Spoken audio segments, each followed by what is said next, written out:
People don't usually talk about the things they do when they're lonely. Eliza never planned to. She was a quiet psychology student, living alone in a small apartment, working part-time, and drowning in a kind of solitude that makes everything feel slightly heavier. Her days were predictable, mechanical, empty, except for Caio. He sat 2 rows ahead of her in class, always early, always taking neat notes, always smiling politely at everyone. He wasn't the type of who stood out, which somehow made him stand out even more to Eliza.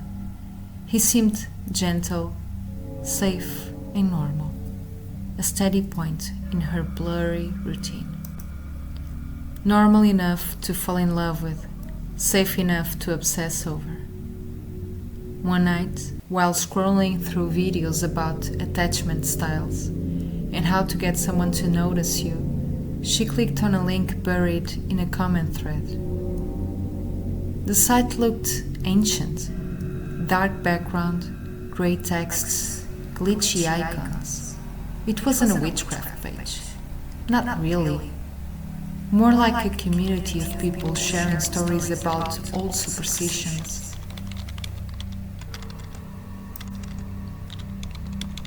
And psychological rituals people used to cope with heartbreak. There was a section titled Love Influence Techniques. Not spells, not magic, just rituals that people believed in. And beliefs, they can be powerful. One post caught her eye. It was simple, only a few lines. If you combine a personal item to yours with a personal item of theirs, light a candle and focus on them intensely, the brain will start noticing patterns that weren't there before. They appear more, you notice more.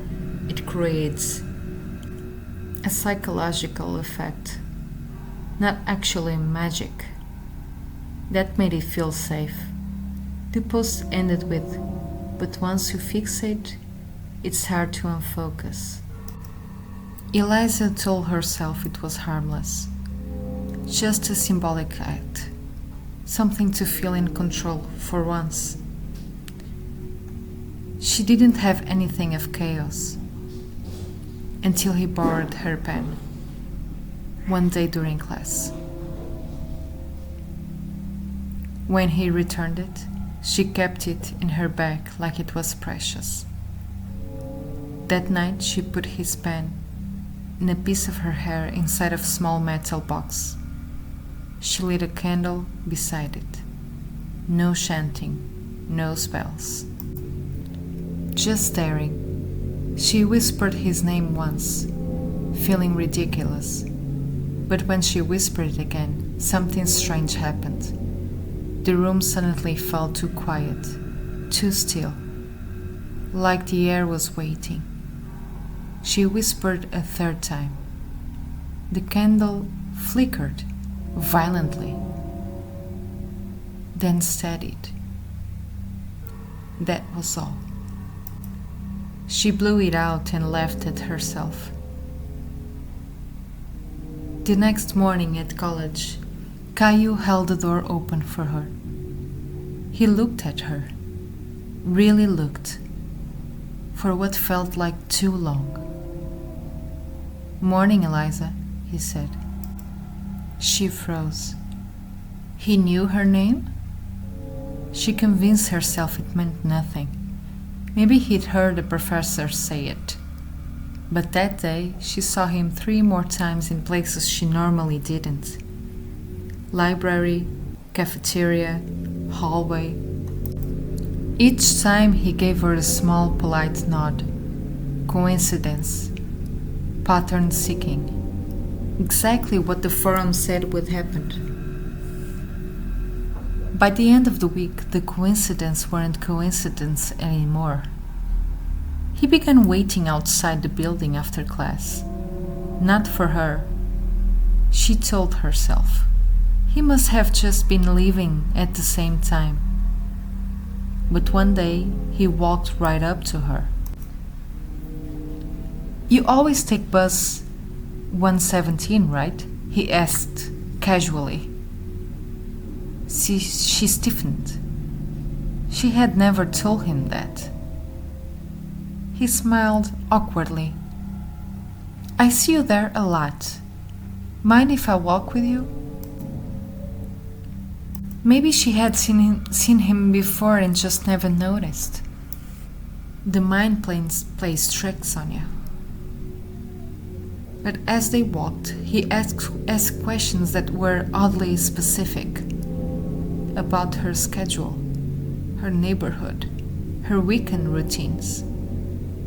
She answered nervously, trying not to overthink.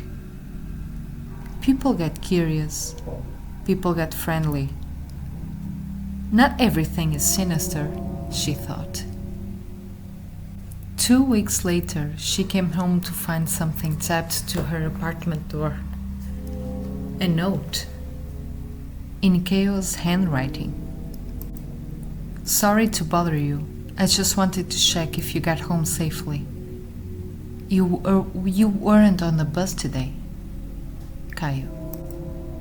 She dropped the note. How did he know where she lived? Her heart pounded as she looked down to the hallway, empty and silent. She went inside, locked the door twice, and tried to rationalize. Maybe he saw her entering once. Maybe someone mentioned it. Maybe her phone vibrated. A message from an unknown number. "Good night, Eliza. I liked walking with you today." She hadn't walked with him. She hadn't even seen him. That night she barely slept. Over the next few days, strange things happened. She would wake up to find her front door slightly open, even though she locked it. Her window latch would be moved. Her phone will ring once at exactly 3 a.m., then stop.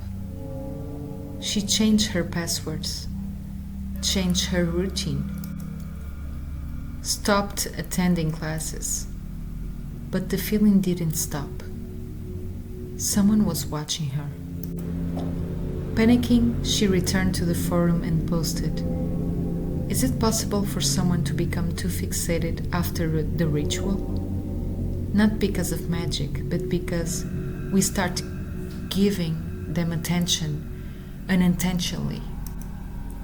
Someone replied within minutes, "You performed the catalyst. You didn't attract him. You trained yourself to notice him.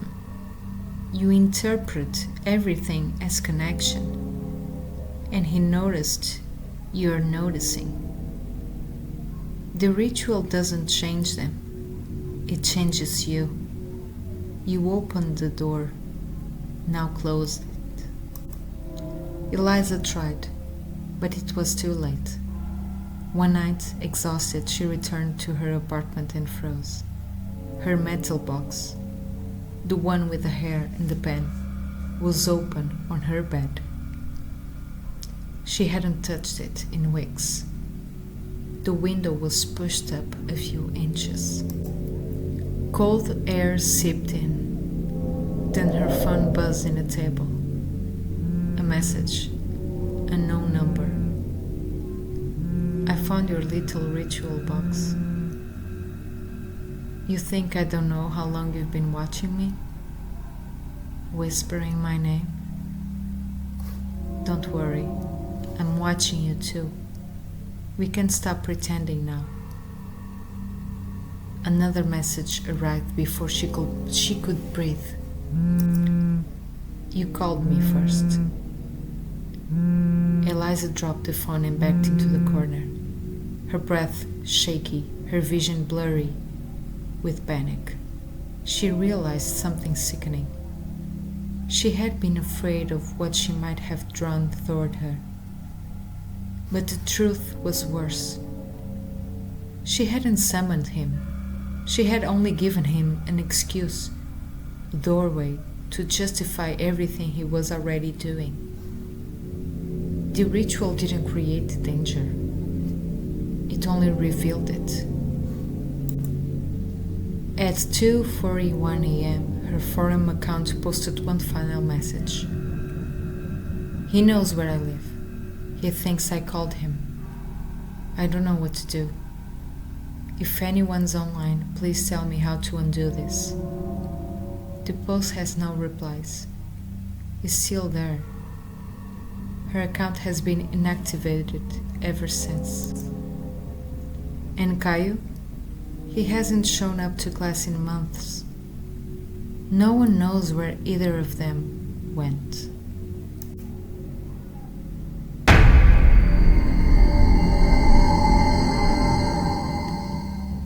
People in the town of Silverwood used to joke about the antique shop on Lorne Street, the one run by the old widow, Mrs. Callow.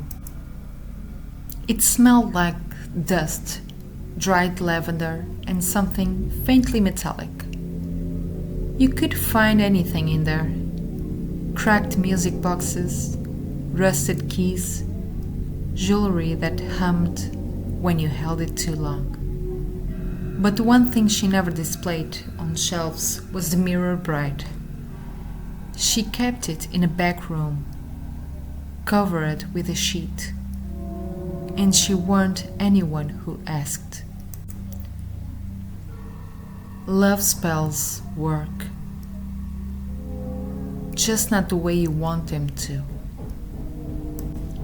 Mara was 19, lonely and heartbroken for reasons she could never quite admit out loud.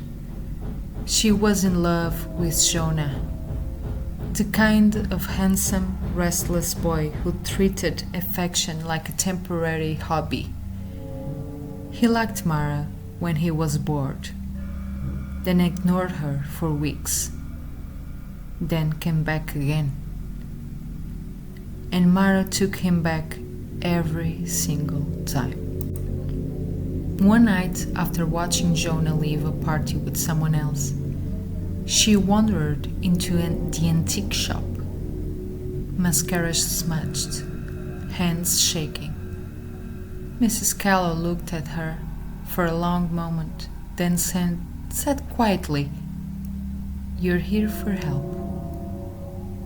Mara didn't deny it. The old woman sighed. "I can give you something, but it will cost more than money." Mara didn't care. She just wanted Jonah to love her. Really love her. Mrs. Callow disappeared into the back room and returned carrying an ornate oval mirror, framed in blackened silver. The glass shimmered strangely, like it held a different light inside it. "This is the mirror bride," she said. "It grants love, but it demands honesty." Mara didn't understand, but she didn't ask. Mrs. Callow explained. At night, Mara must sit in front of the mirror, place a personal item of Jonah's on her heart, a bracelet he once gave her, and then say, "Show me the one who loves me. Show me the one who waits." She must keep her eyes open, no matter what. If she blinked, even once, the ritual will bind incorrectly. "Don't speak to wherever you see," Mrs. Callow warned. no matter how familiar it looks to you. Mara nodded, hardly listening. Her heart was too loud. That night, she locked herself in her bedroom, closed the curtains, and placed the mirror on the floor. At exactly midnight, she began. Show me the one who loves me. Show me the one who waits. At first, nothing happened. The mirror reflected only her pale face and trembling hand. Then the light in the glass dimmed, deepened, shifted. A figure appeared behind her reflection. Jonah, smiling. But not the Jonah she knew. This Jonah looked gentle, devoted, eyes shining like he'd been waiting for her all along. Mara gasped, but didn't blink. Come to me, Jonah's reflection whispered. But the real room stayed silent. Only the mirror spoke. Mara clutched the bracelet harder, tears slipping down her face. This was the Jonah she wanted. This was the love she deserved. Jonah reflection raised its hands, slowly, lovingly, and pressed it against the glass from the inside. Their surface rippled like water. Mara leaned closer, mesmerized. That's when she noticed something wrong. Jonah's reflection had no shadow behind it. Her reflection did. The thing in the mirror was not him. The reflection's smile widened unnaturally, stretching too far. Eyes grew darker, hungrier. Then Mara heard a second voice, a woman's voice, layered beneath Jonah's, echoing from somewhere deep inside the mirror. You called me, child. The face flickered. For a split second, Mara saw something else. A tall, gaunt woman in a rooted wedding gown, skin grey as ash, veils caught in blackened tears, hands with fingers far too long. Mara screamed, but she didn't blink. The bride's face pressed against the inside of the glass, distorting like wet clay. You wanted love, the bride whispered. And now love wants you. The mirror began to crack. Just a single fracture at first, then dozens webbing out like frosts. The bride's hand pushed against the breaking surface. Mara blinked, just once. The mirror shattered. Mara woke up to the floor with cuts on her arms, dried blood on her cheek, and the feeling that someone had been standing over her as she slept. The mirror was gone. Only silver dust remained. Jonah texted her the next day. Not a love confession, not an apology. Just, why were you standing outside my house at 3 a.m.? Mara hadn't left her bed that night. At least, she didn't think she had. Neighbors reported seeing a woman in a thorn wedding dress wandering the street, tapping, rhythmically on windows, whispering someone's name over and over. A name that sounded almost like Mara's, but muffled, distant, wrong. Mrs. Callow closed the antique shop permanently.